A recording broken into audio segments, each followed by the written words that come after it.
new day, and we prospect on Saturdays. Check it out. This is the first really good sign. Really wide quartz. I've been ascending like a goat today, and that's a face right here. That's an entire vug. Next, this one I just lifted out. That was what was exposed, and that was what's underneath. I'm gonna keep going along this hillside. We'll see where it produces the biggest stuff, and then that's where we'll dig. It's pocketing, which is no surprise because we're on the inside margin of the igneous metamorphic contact in granitic pegmatites. If you don't know what I'm talking about, go watch the Fluorite part 2 video. Basically, 1 out of every 3 pegmatites in this region pocket. Look at that dandelion. Oh my God, I just want to put it in my mouth. I think we're getting pretty close to the source, to the sorcery. More crystals. Now we're getting the actual bedrock.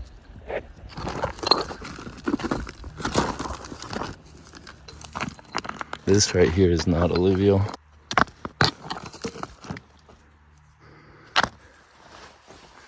The first in situ crystal went up like this along that, you know, because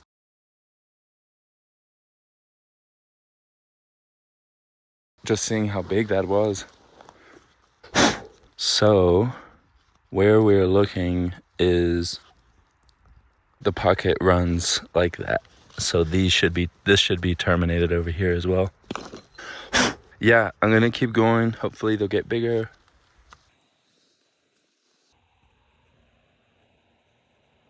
This whole region.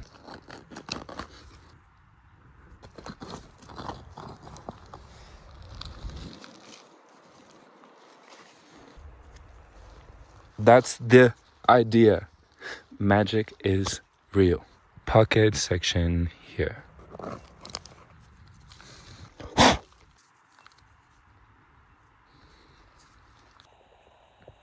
We're about ready to be able to get this whole rock out.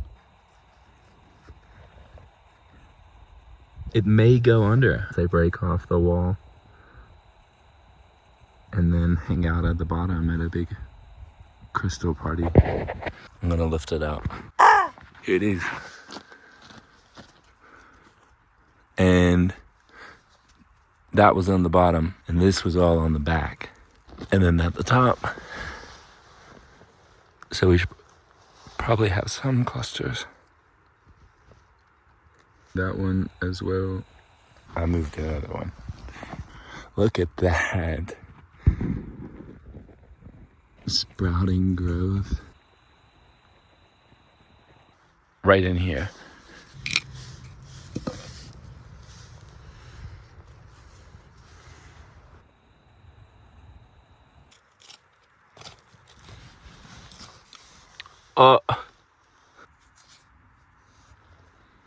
Right here. Yeah, and they're definitely smoked out. Hopefully. It keeps going back that way. Looking for any sign of, what was it, like that? Yeah. So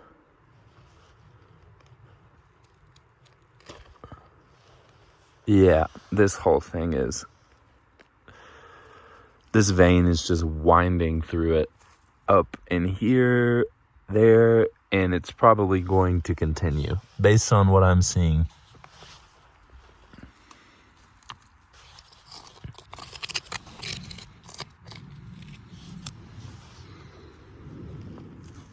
Cool. Oh, you are so beautiful. Oh my goodness. You get a special throne.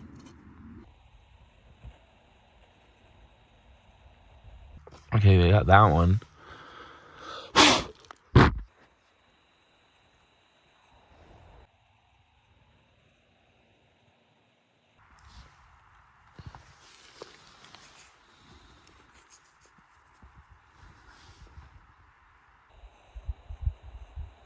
Throwing bows.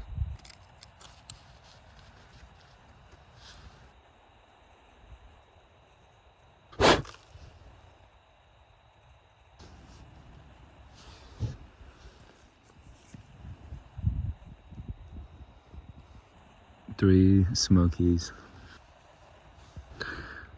And a little baby. I can't even get anywhere. There's just too many crystals. I'm trying to dig here.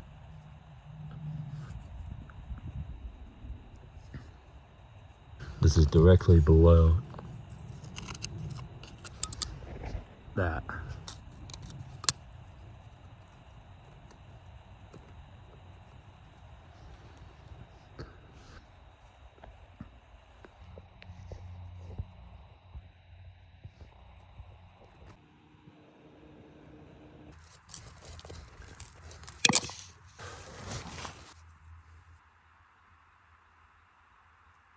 Yeah, like all up in there. So this crack goes up. I just like webs into there and then pockets right here. So there's some pointing up as well. Keeps on going down.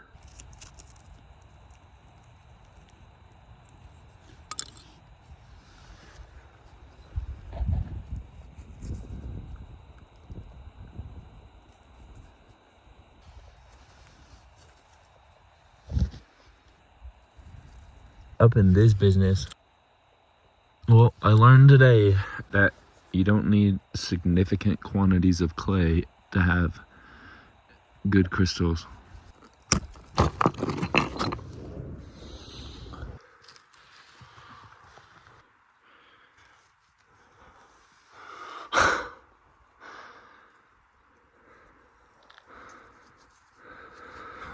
What?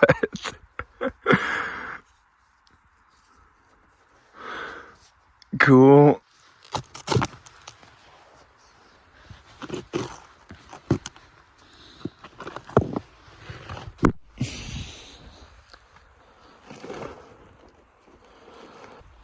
Finally, it is loose underneath. And then on the bottom, we have more crystals. It continues.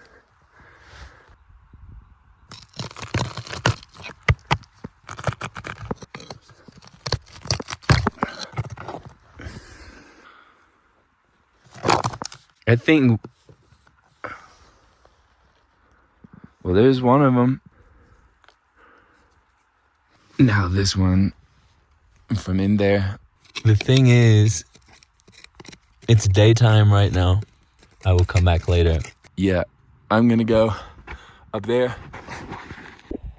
I've followed it directly up, and on the other side of the ridge, the quartz vein is here. So it goes like that right through the ridge. There's the downhill. So it's not even on a ridge. It's like oblique to it, almost perpendicular. But it definitely looks better on the other side.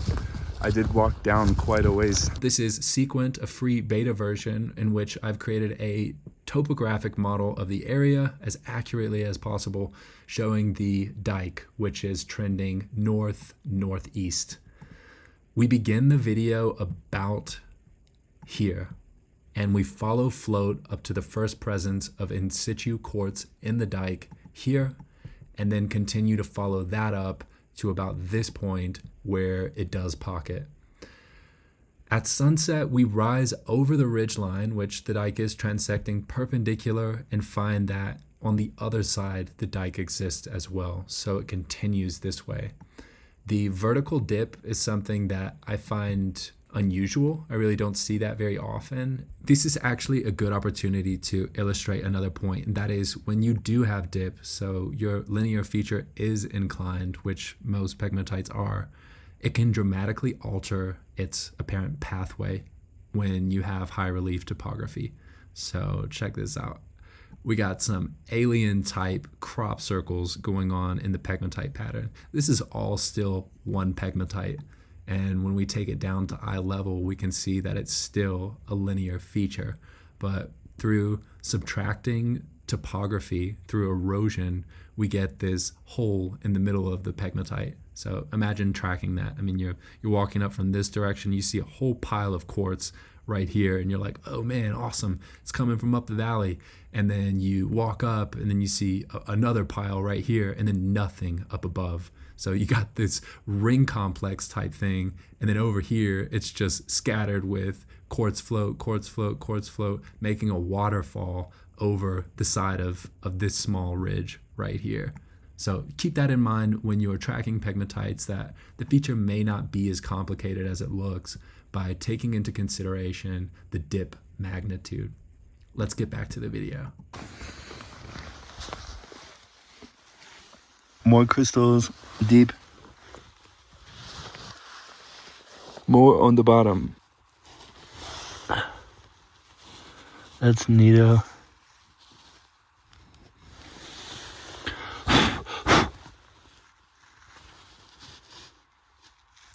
That one ends there. I think this is the place with the highest potential. We're leaving home and coming back with renewed energy. Backfill complete. Didn't have a shovel, but it was less than a meter deep. So easy. Before chemical cleaning, this is just after soap and water bath and toothbrush. Here's how they look when they're all cleaned up. Yes, the veins do continue to wind around in the quartz in this area, but I had the flu and a fever when I made this video, so I'm gonna give myself a little slack this time. Otherwise, when I go back, I'm not going to this spot. Since 1 out of every 3 pegmatites and or veins in the area pocket, I think it would be wise to search around and see if we can find a bigger pocket. The largest crystal here actually came from my printer tray. I just polished it with some scissors, but for real though, cleaned with hydrochloric acid, the primary oxide on these crystals is limonite, a combination of iron oxides and hydroxides. I did actually rehome some already, but I will show what I have remaining. This is probably the loudest cluster left. These all came from the confluence of 2 intersecting pockets, and they're floaters. Really nifty, this one.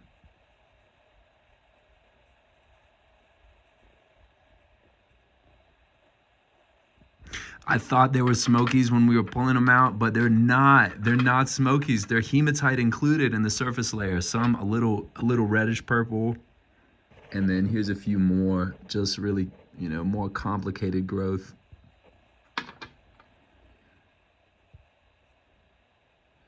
Target for the next prospecting project in this backcountry area is to find a bigger pocket and share what I learned along the way.